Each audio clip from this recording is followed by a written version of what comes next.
Good morning everybody. It's about 8:30 AM. The sun's shining. It's time to go. But I still need to pack up here at the bothy, the Beehive bothy. Last night, great night apart from a bit dehydrated.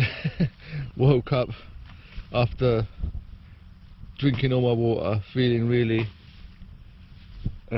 with a headache, really dry mouth. So there's you can't see it now, but about 5 meters from where the tent is, there's like a little stream.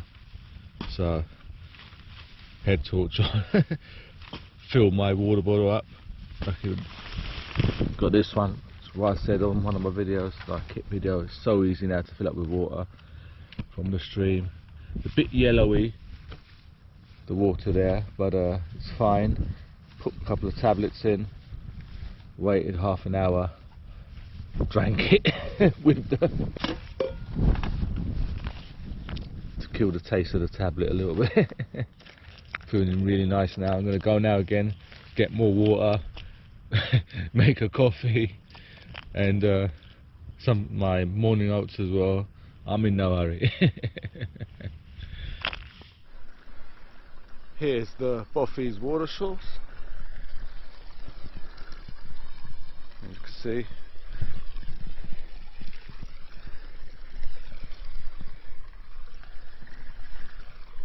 there's a bit here. It's fast running.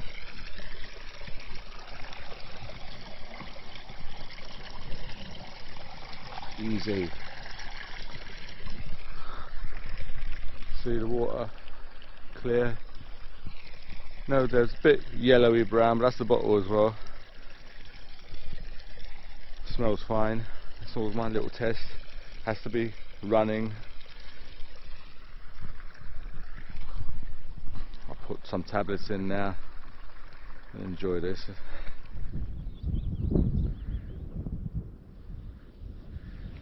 Absolute luxury settings here at Beehive bothy. Being able to have a table so you can do your packing, sort everything out, is, like I said, luxury in the middle of nowhere. Well, this place is a big wind farm and does make a nice hum during the night. I like white noise when I sleep. I don't like it too quiet. You can hear every little sound of nature at the night. I don't like that. Plays with my imagination.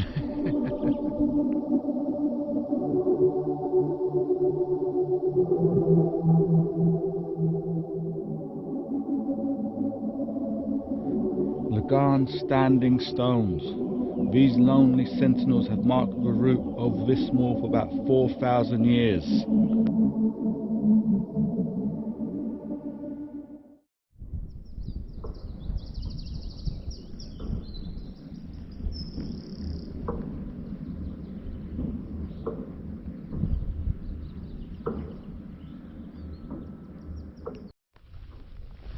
Well. A tip here for the Beehive bothy. Start collecting pathside firewood for the outdoor fire pit. Well, no offence, but I grew out of starting fires when I was about 12. Yeah, back in the day we were allowed to start fires in our gardens. Yeah, grew out of all that. No fascination for me now for a fire.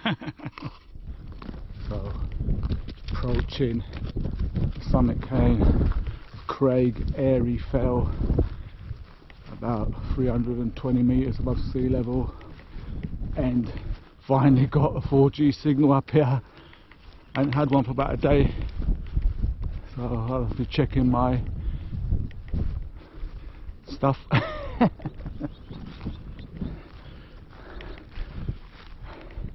If you're one of those people who's left me a message on Instagram or Facebook, I haven't replied, sorry, but like I said, no mobile signal, so I'm not ignoring you. I don't like to ignore anyone that leaves me a message if I can help it. Nice views, you can see.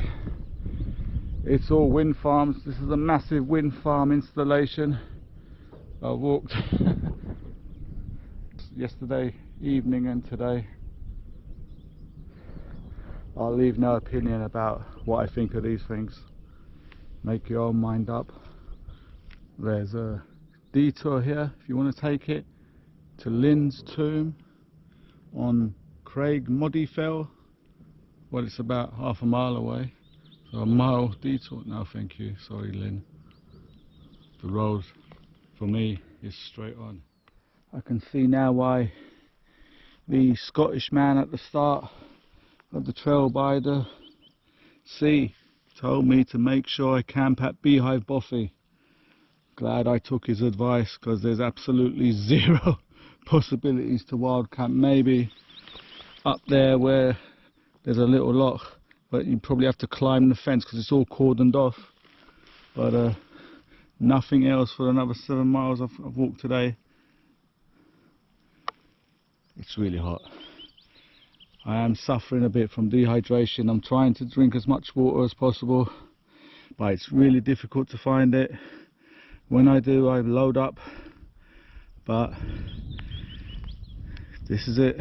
When the sun's shining, it has its own problems. It's not sunshine and flowers all the way.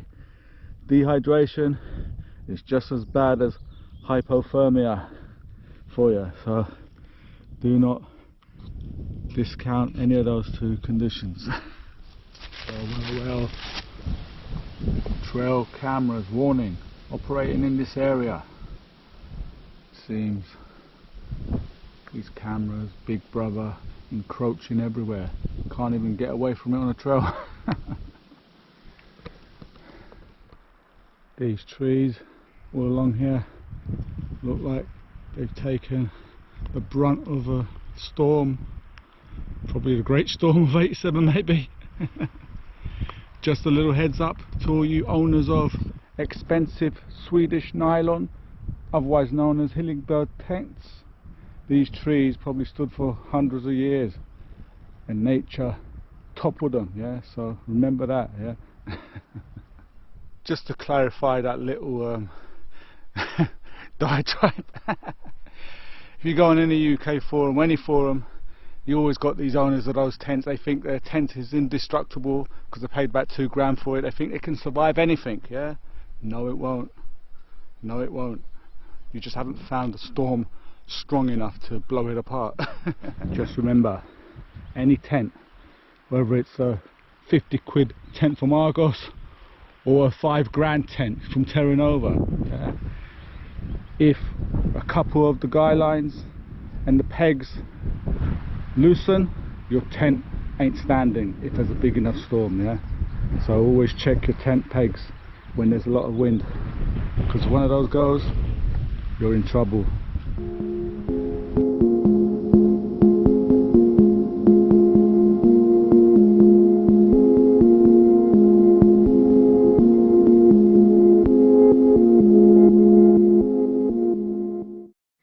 So what a day. After running out of water at 12, absolutely no possibility of finding any water.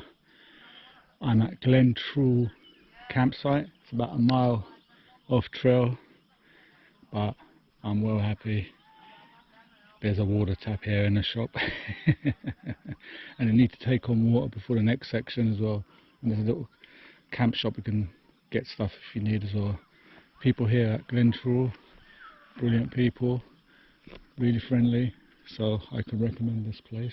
I'm speaking a bit quietly because it's full of tourists, but they're not too bad. They're not making a lot of noise. Anyway, I won't hear them. After I eat, I'm putting my earplugs in, going to sleep. Tomorrow the forecast is much of the same, but there might be a bit of rain in another 2 days, but I don't know, might be unlucky and miss it.